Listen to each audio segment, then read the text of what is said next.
Kumusta mga kaibigan sa aking mangingisdang komunidad? Ako nga pala ang inyong lingkod at handa na naman tayong sumisid sa pinakabago at pinakatumpak na forecast ng kagat ng isda para sa buong Pilipinas. Markahan na ang inyong mga kalendaryo dahil pag-uusapan natin ang mga posibilidad sa paghuli ng isda sa ikalabing-anim ng Enero, 2026. Abangan ninyo dahil mayroong kakaibang mangyayari sa araw na ito na makakaapekto ng malaki sa ating pangingisda.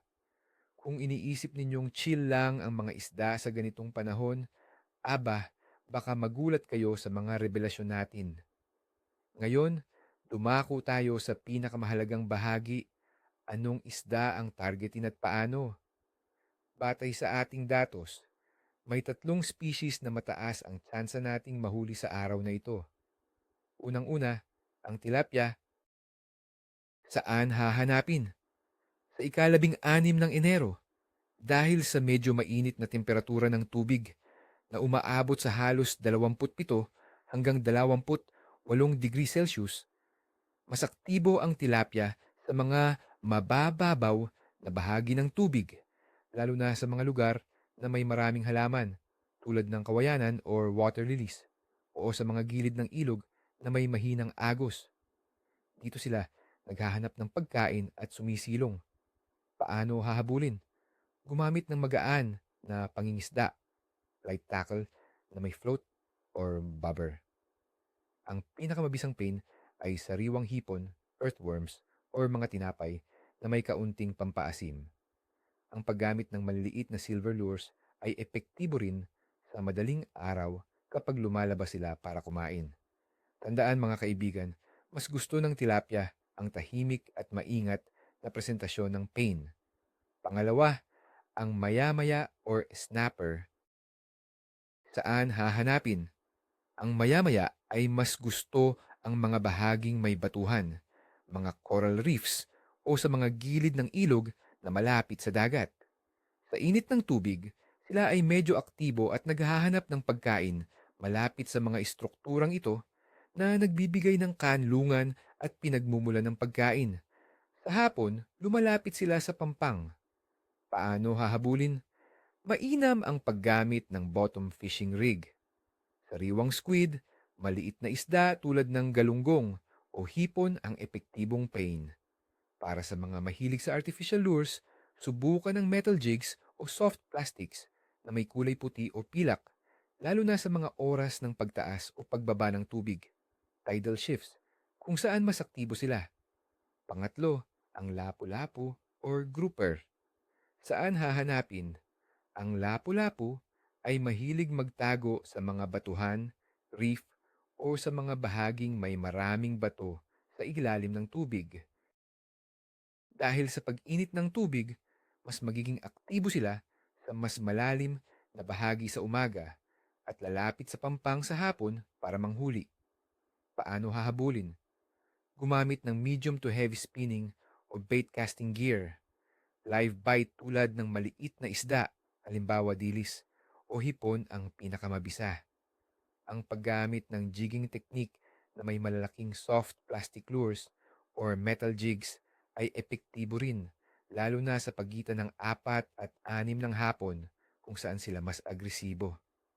Ngayon, tingnan natin ang mga kondisyon na maglalaro sa ating pangingisda sa ikalabing-anim ng Enero, 2026. Panahon. Sa araw na ito, asahan natin ang bahagyang pagkaulap sa buong Pilipinas. Ang temperatura ng hangin ay aabot sa 25 hanggang 28 degrees Celsius. Mayroon lamang 20% na tsansa ng pag-ulan sa araw at 10% sa gabi. Kaya medyo tuyo ang araw na ito para sa Enero. Ang hangin ay magmumula sa hilaga-hilagang silangan, NNE, na may bilis na 11 kilometro bawat oras, na isang mahinang simoy ng hangin.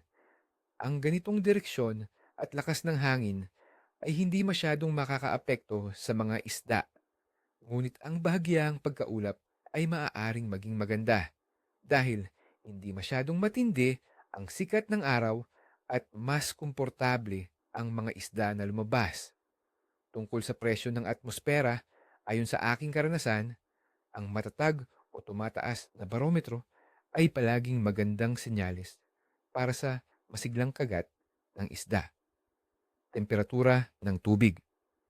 Ang temperatura ng dagat sa paligid ng Pilipinas, partikular sa Manila, ay nasa average na 27 degrees Celsius na may range na 26 hanggang 28 degrees Celsius. Ito ay mainit-init at komportable para sa maraming tropikal na species ng isda na nangangahulugang mas aktibo sila at naghahanap ng pagkain. Ang ganitong temperatura ay mainam para sa mabilis na metabolismo ng isda, yugto ng buwan, moon phase. Para sa ikalabing-anim ng Enero, ang buwan ay nasa yugtong waning crescent. 5 hanggang 6% lang ng buwan ang naliwanagan.